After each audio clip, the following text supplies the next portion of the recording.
Hello everyone, इस video में हम डिटर्मिनेंट कंटिन्यू करेंगे। लास्ट वीडियो में हमने 1 से लेके 15 तक डिटर्मिनेंट के क्वेश्चंस किए थे विद सम थ्योरी। जो इंपॉर्टेंट प्रॉपर्टीज़ और फॉर्मूलाज थे वो हमने डिस्कस किया था। तो स्टार्ट करते हैं क्वेश्चन नंबर 15 से। यहाँ पे हमें गिवन है if A is a square matrix of order 3, तो ऑर्डर गिवन है and determinant of A is given -2। हमें क्या निकालना है? एडजॉइंट ऑफ ए का डिटर्मिनेंट। तो देखो, अब ए मैट्रिक्स नहीं पता तो हम एडजॉइंट तो डायरेक्ट निकाल नहीं पाएंगे। तो बेसिकली वो आपको डिटर्मिनेंट एडजॉइंट निकालने के लिए बोल ही नहीं रहा। Means we need to apply the formula. Adjoint of A का फॉर्मूला क्या होता है? It is equals to determinant of A and power n-1।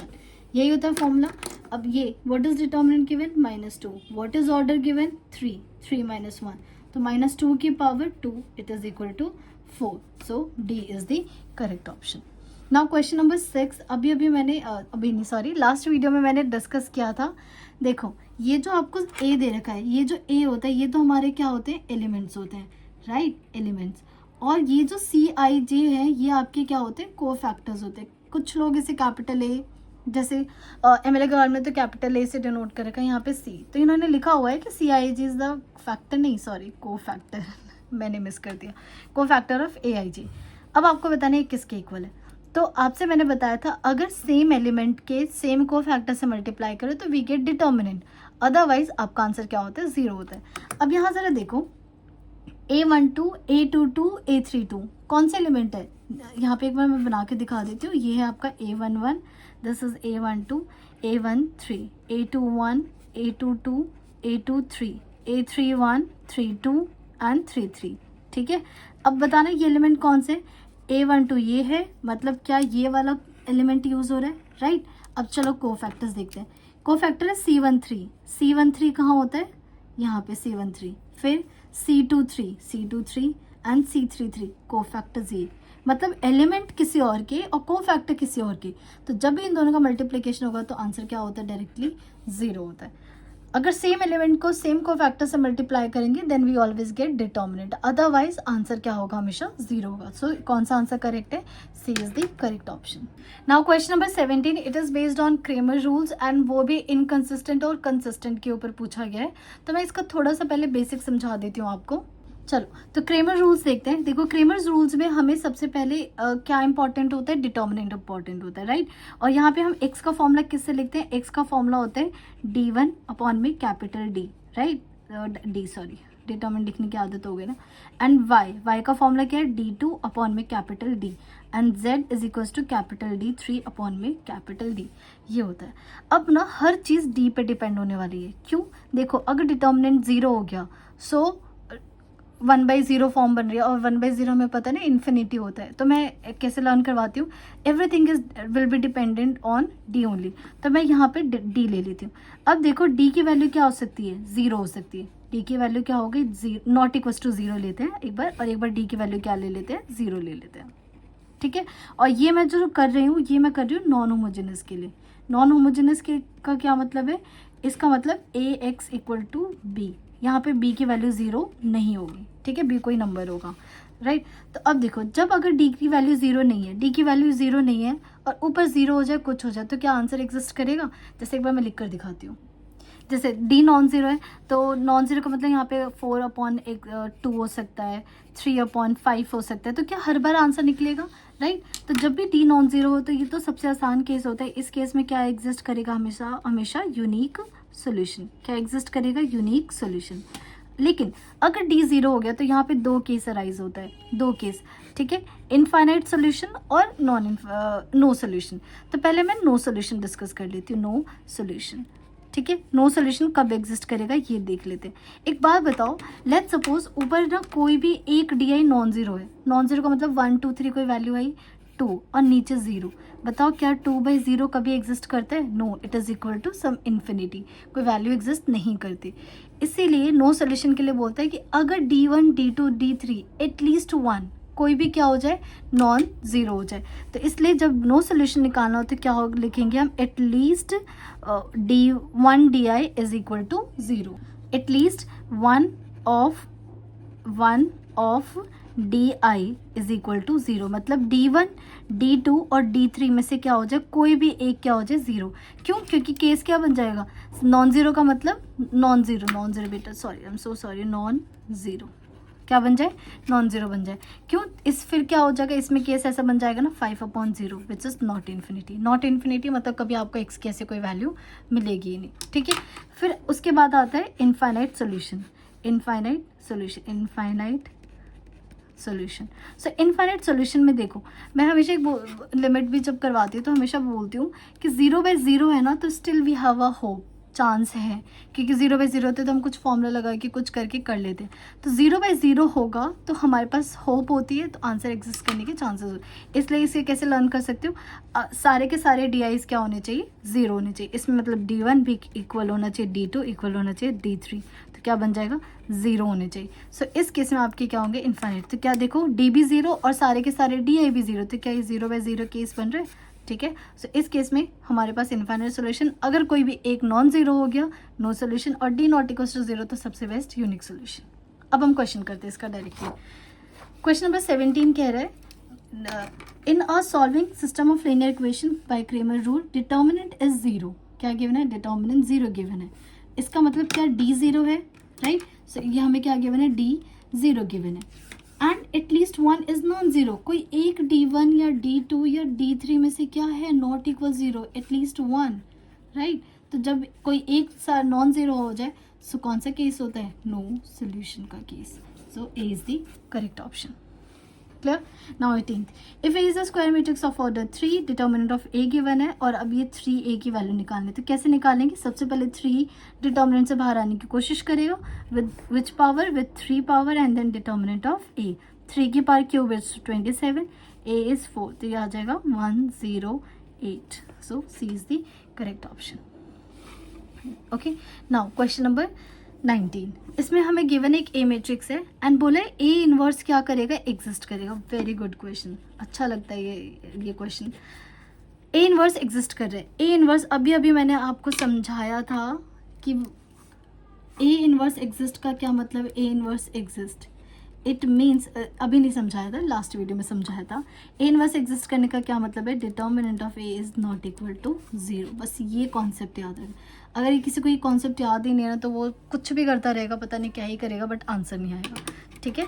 सो यहाँ पे हमें क्या निकालना है, डिटर्मिनेंट ऑफ A निकालना है। डिटर्मिनेंट ऑफ A निकालते हैं, तो मैं निकाल लेती हूँ C1 के अकॉर्डिंग। क्यों C1 के, बिकॉज यहाँ पे एक 0 तो कम कैलकुलेशन करनी पड़ेगी।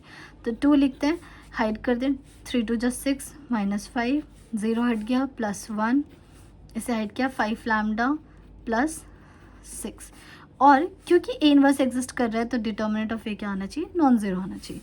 सो यहाँ से क्या आ गया, 6 में दिया 2 +5 लैम्डा +6 नॉट इक्वल टू 0।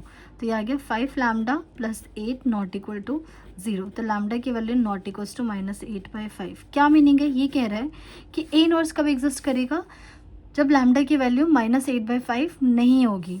क्या -8/5 यहाँ दिख रहा है आपको, नहीं दिख रहा ना। ये कह रहा है कि A इनवर्स कभी, आप -8/5 के अलावा दुनिया भर की कोई चीज़ ले लो, A इनवर्स हमेशा एग्जिस्ट करेगा। ये कह रहा है लैम्डा की वैल्यू 2 लो, और इसका पता है क्यों गलत है। ये कह रहे हैं कि सिर्फ लैम्डा की वैल्यू 2 पे A इनवर्स एग्जिस्ट करेगा। ये तो गलत हो गया ना। ये तो हम कह रहे हैं कि लैम्डा की वैल्यू कुछ भी ले सकते हो, और अगर कोई बच्चा लैम्डा 2 टिक कर देगा ये सोच के कि -8/5 नहीं, तो भी गलत है। रीज़न, लैम्डा 2 कहने का ये मतलब है कि आप कह रहे हो सिर्फ लैम्डा की वैल्यू 2 लोगे तब ये यूनिवर्स एग्जिस्ट करेगा, इसलिए गलत है। ये तो है ही गलत कि लैम्डा की वैल्यू 2 नहीं, क्यों नहीं ले सकते, -8/5 के अलावा हम क्या कुछ भी ले सकते हैं। So what is the correct option, d, none of these, ठीक है। नाउ आई होप ये क्वेश्चन नंबर आपको दिख रहा हो, क्वेश्चन दिख रहा हो। यहाँ पे आपको AIJ क्या दे रखा है, कोफैक्टर्स, AIJ दे रखा है एलिमेंट, और ये पूछे कि बताओ डिटर्मिनेंट कौन सी सिचुएशन में, शायद दिख ही नहीं रहा होगा आप लोगों को। तो यहाँ पे हमें क्या देखना है, तो मैं कैसे समझाती हूँ, हमेशा ये देख लो किस वाले में ये दोनों सेम है, कौन से ऑप्शन में सेम है।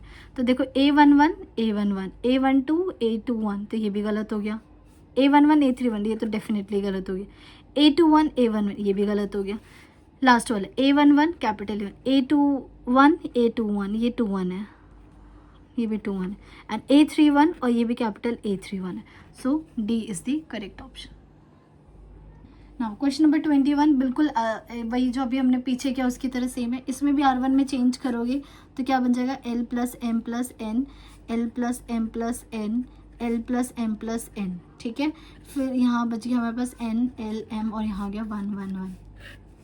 L plus m plus n R1 में से कॉमन ले लेंगे तो इसका डिटर्मिनेंट क्या हो जाएगा, डायरेक्टली 0 हो जाएगा। तो ये तो आपको डायरेक्ट याद रखना है कि इस टाइप के क्वेश्चन में डिटर्मिनेंट क्या हो जाएगा, 0 हो जाएगा। क्वेश्चन नंबर 22, यस ये अच्छा क्वेश्चन है। 22 अभी मैंने आपको बताया था, अभी नहीं लास्ट वीडियो में समझाया था प्रॉपर्टीज़ में कि अगर किसी भी रो से या किसी भी कॉलम से अगर आपको कुछ कॉमन लेना है इनडिटर्मिनेंट तो you can take that, but matrices में नहीं होता। मैट्रिक्स में तो हमें हर एक एलिमेंट से कॉमन लेना होता है। सो यहाँ देखो कि आपको एक्स एक्स दिख रहा है, क्योंकि जब तक ये एक्स एक्स रहेगा ना मुझे डिटर्मिनेंट निकालने में बहुत प्रॉब्लम होगी। तो यहाँ पे एक्स एक्स हटा दो, या फिर अगर आप ध्यान से देखो मैंने एक और प्रॉपर्टी समझाई थी कि अगर कोई भी 2 रो या 2 कॉलम इक्वल हो जाए या फिर कोई भी एक रो दूसरे के मल्टीपल हो, किसी के मल्टीपल हो, तो भी डिटर्मिनेंट क्या होता है, 0 होता है।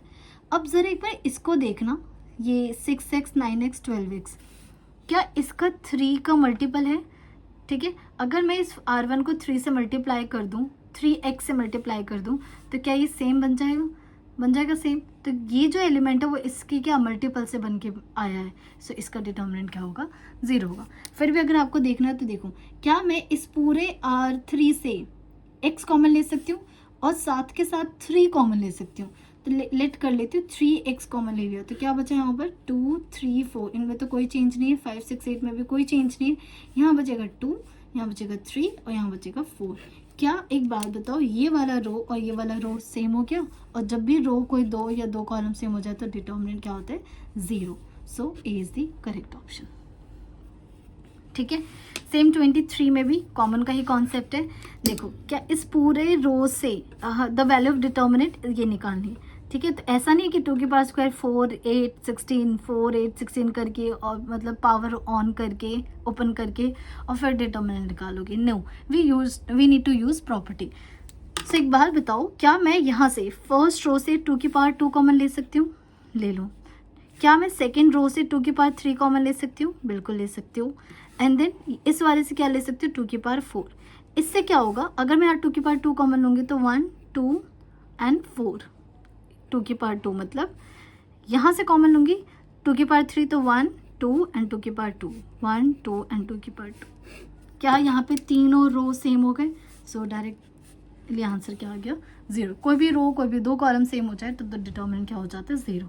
सो D is the correct option. Question number 25, ये भी बहुत अच्छा क्वेश्चन है। If A and B are 2 non singular matrix, क्या दे रखा है, नॉन सिंगुलर इसका क्या मतलब है, अभी भी समझाया था। Non singular it means determinant is non zero, non singular means determinant is not equal to 0, ठीक है।